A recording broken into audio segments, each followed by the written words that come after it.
Dear students, in the previous video, you learnt about HTML as a basic web page designing language. You must have realized by now that HTML is a very easy language. You don't have to be a programmer to use it. Although HTML stands for Hypertext Markup Language, it's not really a programming language like Java, C or BASIC. It's much simpler. Okay, it is a way of describing how a set of text and images should be displayed to the viewer. Okay, so you also used a few basic HTML elements to create simple web pages. Okay, in this lesson we will learn about more about this language. Before proceeding further, let us recapitulate what you already know. So what we learned in the previous video. So you understood the purpose of HTML and what are the requirements for the HTML to work with. Okay, then how to create and save your HTML document, what is the basic structure of the HTML document, and some of the basic tags like body tag and its attributes, and heading tag, horizontal roller tags, paragraph tag, text formatting tags. All these you people learned in the previous video. So now in this chapter we will see some of the advanced tags of HTML. Okay, so in this video we will see image tag and its attributes and some of the list we can create using HTML. Okay, so first let's see how to insert images in HTML. Okay, so let's proceed.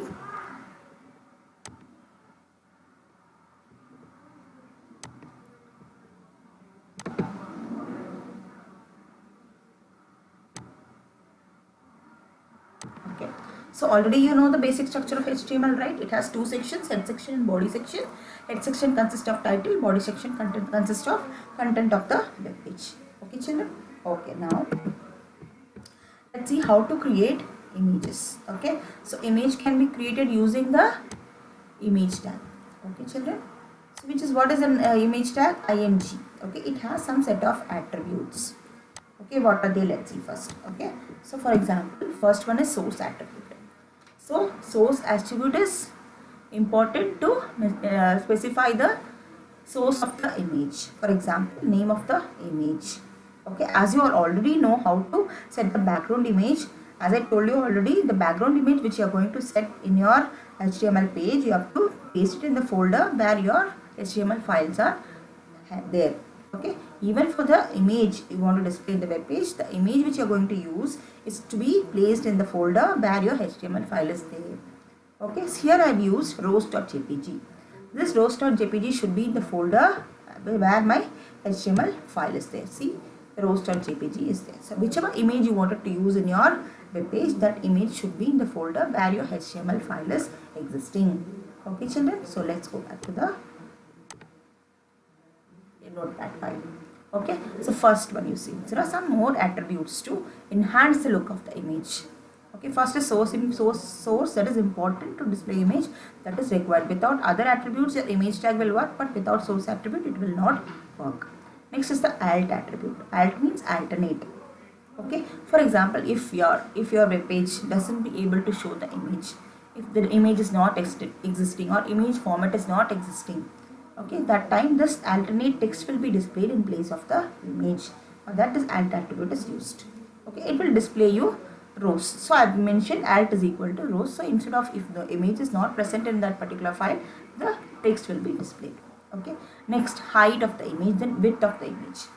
Okay, so height is 150 are given, width is also 150 are given. Then to specify the border, okay, of the image, border is equal to 2. If you don't specify anything, the border will be 0, no border will be displayed. Next, align attribute. So you can align top, middle, bottom, right.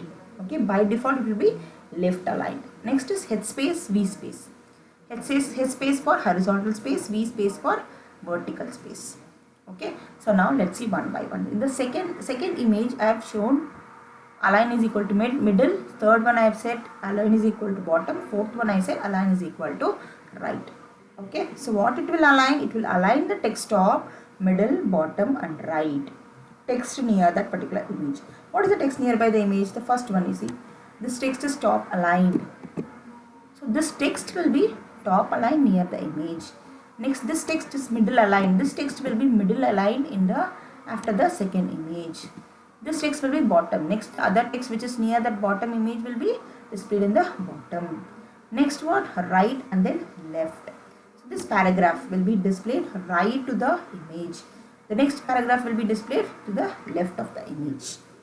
Okay, you understood the attributes of image tag? Okay, let's see the output of this HTML file. Okay, see here, the first image, near the first image, the text is top aligned. Second image, the text is middle aligned. Third image, the text is bottom aligned. Fourth is right aligned. Fifth one is left aligned. Okay, you would have understood. So can you see the border? If I want to change the border and show you. Okay, if you don't want to mention any border, you can remove this. Okay, even height and width, if you don't mention, the default size of the image will be displayed. Okay, even if it isn't, just save it and come back and see this, refresh. Okay, even if you don't mention anything, it will display the default size of the image. As I mentioned previously, the second image, if you see, this height is 150, width is also 150. So it has been changed according to the size I have given. Okay, next is, okay, so it gives horizontal space and vertical space. Okay, the head space will give you horizontal space around the image and vertical space around the image. If I remove this, just try to see the output now by refreshing it. And you see, there is no space around the image because I have removed head space and V space. Okay, clear children? You understood the image tag, how to use the image tag and its attributes. So which is important with the image tag? Source attribute is important to mention because the source of the image will be mentioned over there. The other attributes are optional. Okay. Next we will go for the next concept, that is list concept. Okay, there are so many lists can be created using HTML. Okay, what are they? Let's see. So one is ordered list, unordered list, definition list, nested list. Okay, so let's see. First is ordered list. Ordered means what? It can be in some order. So you would have heard in Microsoft Word about these lists: numbered list, bulleted list. Some list will be nested under that. Okay, so one list in between the other list, we call it as nested list, where it is useful when you create MCQs and all. Next is definition list. What does that mean? So if you wanted to display some definition, there will be a heading. Under that, the definition will be displayed. Okay, first one is ordered list or numbered list. Okay, in Word we say numbered list, here we say ordered list, in which the numbers will be displayed as the ordered. Okay, let's see this. Ordered list next. So usually you will create ordered list with OL tag. Okay, so if you have to open the OL tag, then LI. OL is for ordered list. Next LI tag, that is list item, to mention the items in the list. Okay, so here I have displayed apple, orange and banana. So by default it will display you 1, 2, 3.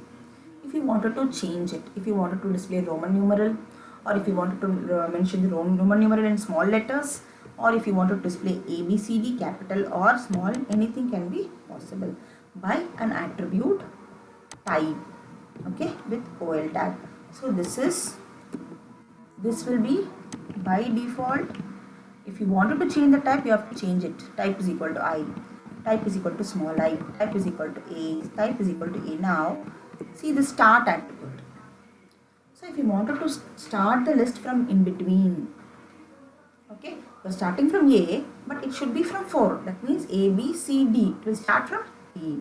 Not only 4. You can say start is equal to 2, start is equal to 3, start is equal to 5, any number. So what are the two attributes it has? Type and start.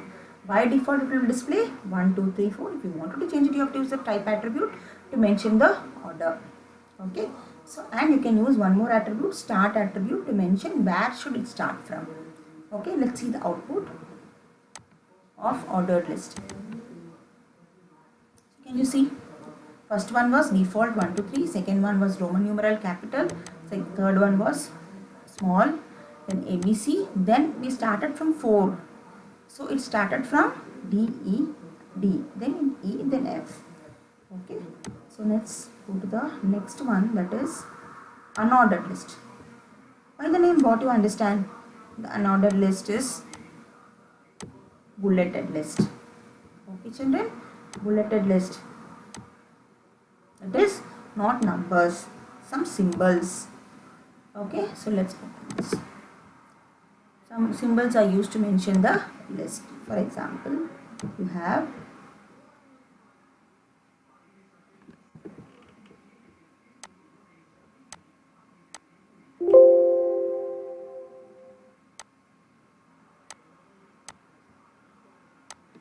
okay.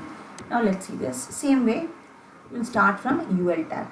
For ordered list, OL tag. For UL tag. Unordered list, UL tag. Same LI tag is used to mention the list. Okay.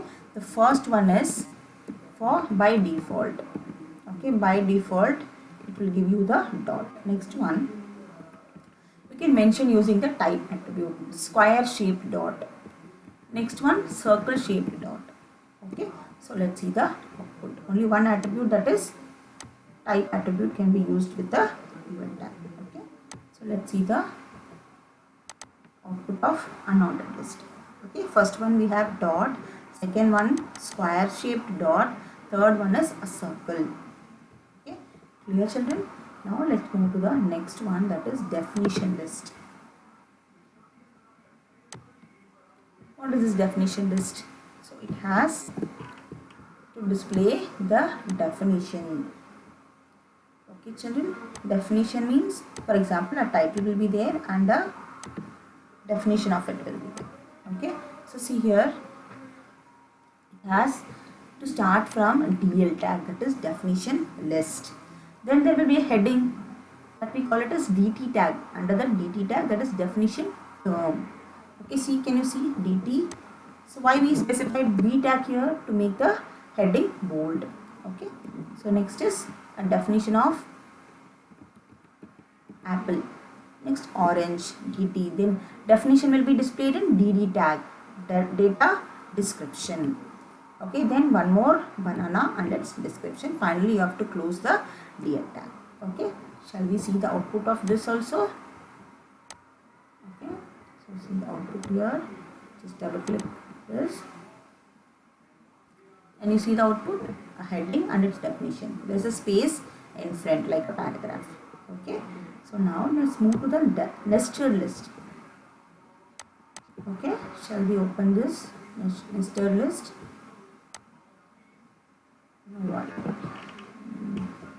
Okay, what is this nested list? A list in between the other list.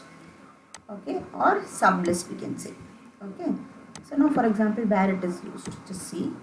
So OL tag. First I have a main OL tag, that is ordered list, that starts from I, because there will be a question. For example, take example of MCQ. First question, under that you will have options. Second question, under that you will have options. For example, here questions are starting with Roman numeral I. Okay, then the answer, that options are given in ABCD. So one list inside the other list. Okay, so here one more ordered list is created. So this is a list item. The first question is displayed in list item. One more ordered list in between. So that is the options it is showing, like rename, save as. And second list item with the second question and its options. Third list item and its options. Okay, so then finally you have to close the ordered list, which is the main ordered list. Okay, children, hope you understood this. Okay, so let's see the output of this also. Just see here. So multiple choice questions. First question, second question, and third question, and its options are displayed over here. Okay, so now move. Okay, now you are clear with image tag and its uses, and ordered list, definition list, and nested list. Hope you are clear with this, children. So next concept we will see in the next video.